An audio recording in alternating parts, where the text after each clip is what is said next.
so we're looking at January 2017 paper 1 exam. So our first set of items fall under vocabulary. Each sentence in this section has one underlined word. Choose a word that is closest to opposite in meaning to the underlined word. So based on what's underlined, we're looking for a word that's opposite in meaning to that. So you pause, get your answers, and then we correct. All right, so number 1, it says the manager decided to inform the staff about all complaints received from customers. So you think you're looking at complaints here. If you're complaining about something, you have something negative to say, right? So you want the opposite of that. If you don't complain, we have option D, which is compliments. All right, so compliment means to say something nice. So that will give us the opposite of complaints. So good. Number 2. There was a decline in airplane travel after the September 11, 2001 attacks. So what is decline? If something doesn't decline, meaning go down, we want the opposite of that, right? Which will give us option A, which is to increase. Number 3, in these difficult economic times, many organizations retrench workers only when absolutely necessary. So to retrench workers, we want to cut back, reduce. So you want the opposite of that. If we don't retrench workers, we will employ, so to bring in more. Number 4, while the employers approved of his work habits, they objected to his radical views. So radical views, very progressive, it's far-reaching, right? It goes outside the norm. So you want the opposite of that, which will give you option D, conventional. All right? And last one for vocabulary, number 5. Many teenagers and even some parents do not agree with the amount of restrictiveness in today's society. So restrictiveness, they have restrictions, meaning there are limitations. So some things aren't permitted. So you want the opposite of that, which will give you permissiveness. All right, so our next set of items fall under equivalent sentences. So we select an option that's giving the same meaning as the original sentence. So pause, get your answers, and then we correct. All right, so number 6, the lion which had fallen ill was lying in his den famished and upon the point of death. So we have about 1, 2, 3, 4 key things happening here. You have this lion which had fallen ill. So the lion had fallen ill, right? And it was lying in his den, famished, so like very hungry, and upon the point of death. So we need our sentence to tell us the same thing here. And the sentence that will tell you that is option D. You have the sick lion, which is the same as the lion which had fallen ill, so it's sick, so it's given the same meaning, was lying in his den, which they said here, was lying in his den, extremely hungry, which is what famished means, and upon the point of death, and on the point of death, which is the same thing, so that's giving us our same meaning. All right, most times persons get confused with this option C here, right? But this word while changes the entire meaning of the sentence. This sentence here never said that the lion had fallen ill while lying in his den, right? No, all right, it just said that you have this lion, it had fallen ill, was lying in his den, all right? So always be careful with that one there. Option D is our answer. Number 7, John told his parents in no uncertain terms that he was going to university as soon as he left school. This here will be option C. John made it quite clear, which is giving you that meaning of in no uncertain terms, to his parents that when he left school, right? So as he left school there, he would go to university. He was going to university immediately, which is giving you that as soon as meaning, right? So the sentence is phrased, giving us the same meaning. So C is our answer. Number 8, I can't understand why you have done this since you tell me that Mark means a lot to you, right? So you can't understand why you have done this since you tell me that Mark means a lot to you. The answer here will be option A. Since Mark means a lot to you, which we have here, Mark means a lot to you, the reason for your action, which is giving you this meaning here, why you have done this, is puzzling me. So puzzling me would be that you can't understand, all right? Number 9, realizing that her suitcase was left on the bus, the woman desperately tried to attract the conductor's attention. Option B would be our equivalent sentence. When the woman became aware that she had left her suitcase, she tried her best to attract the attention of the bus conductor. And last one, number 10, much is being done to develop tourism in our country by providing good hotel accommodation and facilities. This here will give you option C. We are doing a great deal, which means much is being done to boost tourism, to develop it. by providing good hotel accommodation and facilities.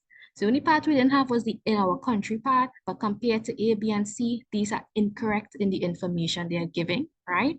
So it's okay to maybe miss a piece of the option, but you could only select that one once you know this here is the best sentence where it has the correct information and nothing was changed, all right? All right, so now we have error recognition. So you look at your sentences to see if any of these errors are inside of it. So you pause, go through, and then we correct. All right, so number 11, there are many who have not considered the need to abstain from alcohol, but abandoning drink for sobriety is truly the only option for one who wishes to engage in healthy lifestyle practices. So a lot is being said in this sentence, right? But our answer here is A. The sentence is acceptable as it stands, meaning there's no cliche or misused metaphor here. It's grammatically correct, no grammatical errors, no faulty in diction, and nothing here is being repeated. Okay. Number 12, he wanted to beg for his old job, but that ship had sailed and he had to simply play the hand that was dealt to him. So here we have that ship had sailed and you have simply play the hand that was dealt to him. These are cliches. All right. So our answer here will be option B. Number 13, to attract more business, the store offered transportation at no expense to the customer. So to attract more business, the store offered transportation at no expense. Our answer here will be option A. There's no error in this sentence. Number 14, if I were the captain of the West Indies cricket team, I will attack the batsmen with my fast bowlers immediately after the luncheon interval. So this one, we have option C. It's incorrect grammatically. We have a grammatical error here, which has to do with our verbs and our tenses.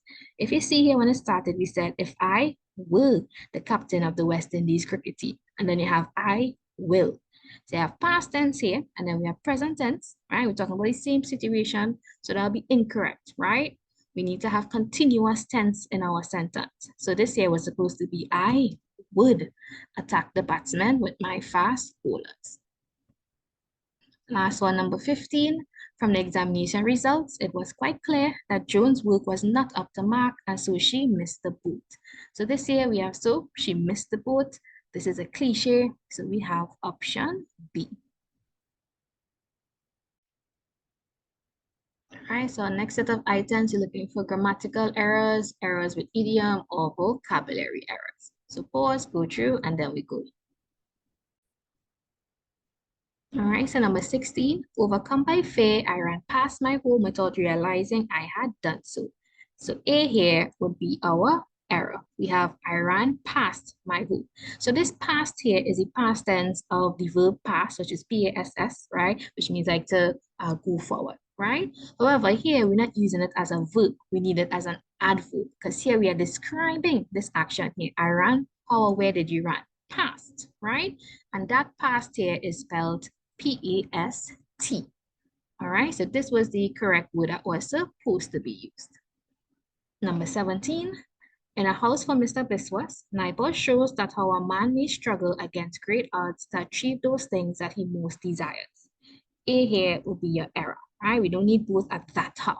So all you really need was like Naipaul shows how a man may struggle, right? So A, that was our error. Number 18, I believe that if his attitude improves, his general performance will also improve. Our answer here will be D. There's no error in this sentence. Believe is good, attitude is good, and performance is good, right? Number 19, pray, good deeds, and living well with one's neighbors are essential to spiritual health. Our error here would be option A, right? This pray here is used as a verb and action. But we are talking about things, nouns, right? You have good deeds, living well. So this here was supposed to be the noun form, right? So instead of pray, we need it to be prayer, right? So that needed a nice ER there at the end of it. And last one, number 20, the athletes with the worst performances claim never to have used the dangerous drugs found on their possession. Option C here is our error. It's not found on their possession, but found in their possession. All right, so next we have our poetry question. So you pause, read your poem, gather your answers, and then we correct. All right, so number 21, which of the following is not true of the poet today? So key thing here, which one is not true? So which one of these did the poet like not say? All right, so A, she cannot smile. So we have that in the first line, I cannot smile today. So that is true because she did say that today she cannot smile, right? Remember, in the question we're talking about, which is not true of the poet today. So that's the key thing we're looking at. So option B, she cannot be sad today. So did she say that she cannot be sad today? No, she didn't, right? Because line 5 says, today I am sad. So she's actually sad today there. So B is our answer. This is what is not true of the poet today, because she is sad on this day. Just double check to look at the other. She does not love children, right? We see that here, particularly hate children today. So that's true of her today. She cannot see beauty in anything, right? We have that here, line 10, no see beauty today, right? So B is our answer. 22, which of the following best describes the poet's mood, right? So mood, feeling, there we'll definitely have option D, melancholic, which has to do with sadness, right? It's definitely a sad poem there, right? You have, I cannot smile today, nor be pleasant today, I don't like people today. Definitely a melancholic mood. Number 23, the word particularly in line 4 is nearest in meaning too. So you check line 4 to see how the word is used, right? So line 4, let's read before it. I don't like people today and particularly hate children today. That will give you option C, right? Especially hate children today. Number 24, which of the following is an example of alliteration? So alliteration is the repetition of initial consonant sounds, right? So consonants are those letters that aren't vowels. So once it's not A, E, I, O, U, right? Given those sounds, that's your consonants, right? So here we have cannot smell today, can't love today, wish the wind away, began to die today. Answer here would be C. You have wish the wind away. So you have that W sound there, the first consonant sound in these two words there that's being repeated. So C is our answer. All right, so number 25, the poet repeats the word today for. All right, so why does the poet read the word today? So we saw that a lot. Cannot smile today, be pleasant today, don't like people today, especially, particularly hate children today. Today I'm sad, today I'm mad. A lot of todays, right? And one of the key things in terms of repeating, right, you do that for option B, emphasis. Right, so you're trying to emphasize that it's today. These are how they are feeling and things that they cannot do, right? Number 26, I looked down the future today. Line 14 is an example of. So looking at literary devices. So line 14, it's here. No, I can't be happy today. I looked down the future today and began to die today, right? So this here is not a simile, not comparing any two things with like or as. We have no onomatopoeia, no sound, right? And no apostrophe in terms of addressing something that's not alive, no. So we have option B, which is a metaphor. All right. Number 27, the words nor see beauty in line 10 mean that the poet cannot. So let's see where they said it in line 10 here. I can't love today, nor see beauty today. I wish the wind away. No, I can't be happy today. So the words no see beauty, it means that the poet cannot, option D, appreciate anything. So they can't see beauty in anything there to appreciate anything that they are seeing. Number 28, the mood of the poem can best be described as peaceful, sarcastic, depressive, apprehensive. For a fact, the mood here is depressing, right? Everything that's being talked about, very depressing, melancholic feelings there. So C is our answer. Number 29, the poet began to die in line 15, probably because. So go to the line, always read around it to see, right? So let's start from like this line here. No, I can't be happy today. I looked down the future today and began to die today. So your answer is around the lines there, right? Which will tell you in terms of option C, future events did not look promising. You looked down the future today and began to die, all right? 30, last one for the poem. The poet's intention is to. So what is the intention of the poet, this person that's speaking there? Inform us of her activities, express her hatred of people, show us her dislike of children, tell us of her unhappy condition, right? So she did tell us all of this, but what's her intention of telling you these particular things in the poem? It will be option D, to tell us of our unhappy condition. All right, so this is our next comprehension. So you pause, get your answers, and then we discuss. All right, so number 31, the style of writing in this extract can best be described as factual, narrative, descriptive, or argumentative. This one here will be option B, right? It's narrative. You're getting a narration of these particular events, right? You have characters, so it's narrative. Number 32, what do the words their marriage was a stormy one in lines 4 to 5 imply? So let's look at lines 4 to 5. So that's from here, right? Iago had succeeded his father as ruler of the kingdom of horses, and that their marriage was a stormy one, right? So their marriage was a stormy one, definitely not A, right? They married on a stormy day, no, right? What it means is option D, is that the marriage was filled with disagreements. Number 33, the instruction, go to the ends of the earth, line 12 implies that they search. So you go to line 12 to see, starts here. Go to the ends of the earth if you have to, but bring my sister back to Elora, right? That here will give you option A, which is that they need to search every accessible land. So you go to the ends of the earth, right? Go where you need to, everywhere to find her. Number 34, the literary device using the phrase as delicate as spider webs, line 19 is A. So another literary device question, looking at line 90. So that's here. So let's read the little paragraph. Saliha had led one of the search parties, and when she returned, her hair was streaked with gray, and age had marked her rough-hewn face with lines as delicate as spider webs, right? So as delicate as spider webs, that will give us option B, a simile, comparing two things, and here we are with the use of as, right? Number 35, the writer implies that Leah was the leader of the Queen's army, a household servant, Martha's sister, a traveler. All right, so this here, our answer will be A, the leader of the Queen's army. So we have like the Queen immediately summoned Leah, right, and ordered her to send search parties of all the countries bordering the kingdom of wild horses. So we see here that she's leading this army there because she's instructing them to do those things. Above here in the same paragraph, Leah had led one of the search parties. So she led the search party, so leading them, right? So we get all of those hints there. So nice. Number 36, which of the following is an example of contrast?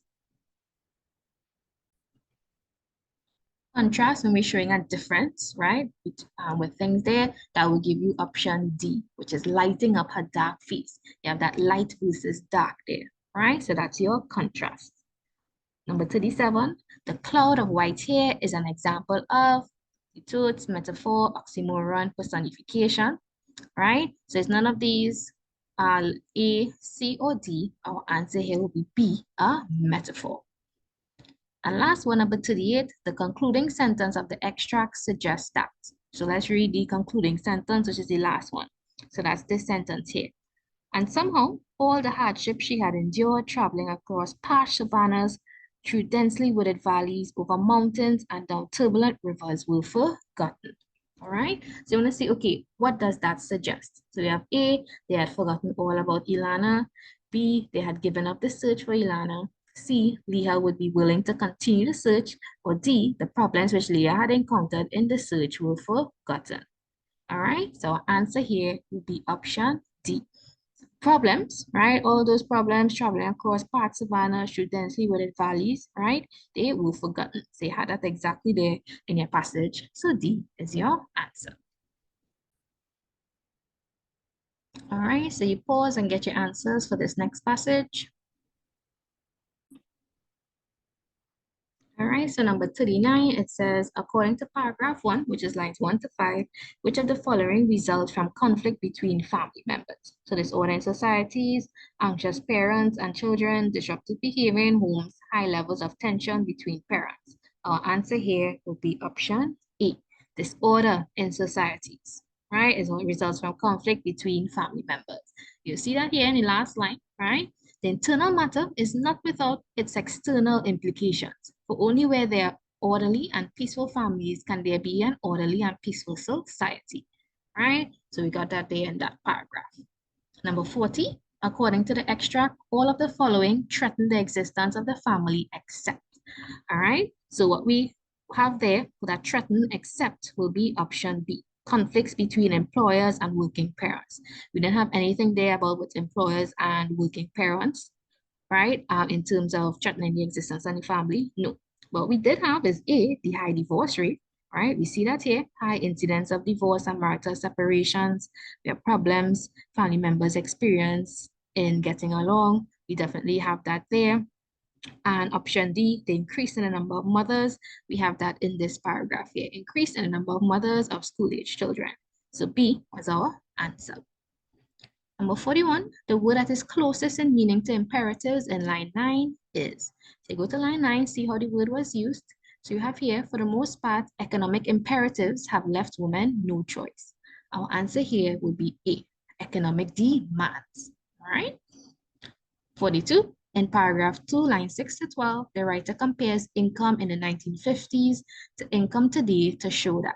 All right, so look at paragraph 2, comparing the incomes there, and they're saying like, for the most part, economic imperatives have left women no choice but to work for money.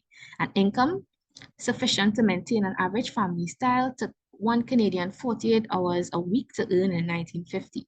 It takes two people 65 to 75 hours a week to earn that income today. So what it's trying to show is that option D, a single income cannot adequately support an average family. Number 43, according to the writer in paragraph 3, lines 13 to 20, tensions in mother-child relationships can occur because 1, mothers are under stress, 2, parents and children are under stress, and 3, mothers are depressed and hard to deal with. This here will give us option C, which is 1 and 3 only, right? We have mothers are under stress, which you could see here, personal toll on women in the form of stress and depression, right? Obviously, individuals under stress are harder to deal with. So we have that data, mothers are depressed and hard to deal with. So 1 and 3 was there, so C is our answer. Number 44, the writer's main purpose is to. So based on what this passage was about, what is the writer's main purpose, right? That will be option C, which is to highlight some of the internal problems threatening the family. That was definitely what our passage is about. Number 45, the writer's main intention in lines 15 to 20 is to show that. So what's the main intention from lines 15 to 20? What are they trying to show? All right, so you have to go through 15 to 20, see what it says, right? And what you see is option D, that sharing of household workload can help a two-income family to run smoothly, right? Men too report feeling stressed and squeezed, males reason tradition of mothers, then you have, but if a two-income family is to run smoothly and fairly, the household workload must be shared, right? That's what option D is. Number 46, couples feel they must go their separate ways, lines 22 to 23 because of. So lines 22 to 23, that would be these two lines here, right? So the fact that so many couples feel they must go their separate way illustrates just how difficult it is for people to live together satisfactorily at the best of times, right? So that will give you option B, problems with existing agreeably, right? If people are to live satisfactorily. And last one, number 47, the tone of the passage may be best described as. So what's the tone, the attitude in which the writer there is speaking. So you have analytical, mocking, indignant, and complaining. So here you have E, it's analytical, right? We're not mocking anything, we're not complaining, we're not being indignant, right? But we are analyzing in terms of these internal problems threatening the family. All right, so it's our next passage. So you read and then we correct. All right, so number 48, the speech was most likely given at A, right? So this will definitely be option C, a political meeting, right? Because we have this candidate that we want persons to vote for. Ladies and gentlemen, I present to you the candidate for Dimmsville, right? So you have this candidate for this particular area that we have. So 49, in the extract, the writer addresses the audience as you in order to. So why would he address the audience as you? To present himself to the audience, to distance himself, to accuse the audience of failing in their duty, or to make the audience feel he cares about them. So addressing people as you is a persuasive technique. So he definitely wants the option D, make the audience feel he cares about them, right? He's like, I present to you. He's a man who will make all your dreams come true. He's the man that will stand by you through thick and thin. right? Your lives are not a journey to the promised land, right? Who will give you your wishes. So he's making it personal there. So he wants the audience to feel he cares about them. Number 50, the speaker suggests that because the candidate comes from a foreign country, he will not appreciate them, leave them at any time, be an advantage to them, and not represent them at all, not represent them well. So lines 3 to 4, so let's look at that. We have this here. So you always read around your lines, all right? So you can start from here. He's the man who will fulfill all your wishes. He's the man who will stand by you through thick and thin. Our opponents say that he comes from a foreign country and he's not one of you, right? And then here you'll get your answer in what they said after. I must thank them for their kind comments because that is just what you need. It's exposure to a developed world. Right? So even though he comes from a foreign country, that's exactly what you'll need because he has exposure to a developed world. So that means that he will be an advantage to them. Right? So C is our answer. 51, when the speaker says you need to live like valued citizens in line 8, he attempts to make the villagers feel good, condemn the way the villagers live, change the villagers' way of life, or make the villagers feel they are treated well, right? So you look to see, okay, in line 8, where he said that. So we have that here, right? So let's start from here. Don't you need steady jobs? And how about a school like that which other areas have? Yes, my friends, you need to live like valued citizens, not like oppressed slaves and endless destitution, right? So they need to live like valued citizens. Our answer here will be option B, right? He attempts to condemn the way the villagers live, right? He's saying you need to live like valued citizens because right now you're not living like you are valued citizens, right? Not like oppressed slaves and endless destitution. Asking them if they need steady jobs. How about schools that the other areas have, right? So you're showing that, okay, they don't have these things, right? Number 52, the name Dinsville is suitable for the village because. So why is this name Dinsville suitable? It's an important name. There's no electricity in the village. It is named after someone who used to live there. The villagers feel hopeless because they lack basic amenities. Option D will be your answer. Nowhere in any passage we talked about anything that option A to C has, right? So Dinsville is suitable because you have like, if something is dim, right? It's not very bright and okay, hopelessness is usually associated with something that's like very like gloomy or big there. Right? So D is our answer. 53, in paragraph 1, the speaker repeats the words, he is the man because he wants to. So you have paragraph 1 here, he is the man who make all your dreams come true. He is the man who fulfill all your wishes. He is the man who will stand by you through thick and thin. All right? So he repeats that name because he wants to impress upon the audience, option D, that he is offering them the best person for the job. And number 54, which of the following devices is not used in the speech? We have pun, metaphor, repetition, rhetorical question. Our answer here would be option A, which is pun. Because we had metaphor, like he is the man. We had repetition, we repeated he is the man and you and those things. And then we had rhetorical questions. So we have our rhetorical questions here. Don't you need steady jobs? So A was our answer. All right, so last items fall under this advertisement. So you read the advertisement, go through the questions, get your answers, and then we correct. All right, so number 55, the main purpose of this advertisement is to. Our answer here will be option C, right? We're trying to encourage better energy use because here we have energy efficient tips. So we definitely want to encourage better energy use there. All right, so good. Number 56, which of the following is the best meaning of the word absorb as used in tip 1 of the advertisement? So you look at tip 1, it says keep fixtures and bulbs clean. Dirt can absorb as much as 50%. So dirt can absorb, which means option B, the dirt can soak up. All right. 57, which of the following practices is recommended? So we have turning off the lights for a minute, turning off the lights for short periods, keeping the lights on when leaving a room, or turning the lights when leaving a room. You would have option D, which is turning off the lights when leaving a room. We have that in the second tip here, where it says turn off the lights when leaving a room. All right. Number 58, the advertisement emphasizes that motion sensors are important because they. So we talked about motion sensors in Tip number 3, use motion sensors for outdoor lights. They are good security measure that doesn't waste energy. So we have option A, are efficient and provide security, which is what they said there.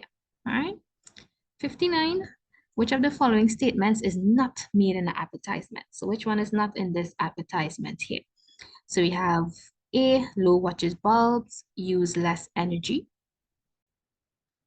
Right, so we have this A here where you talk about you use lower wattage, right? Option B, lamps placed on the floor are better for energy use.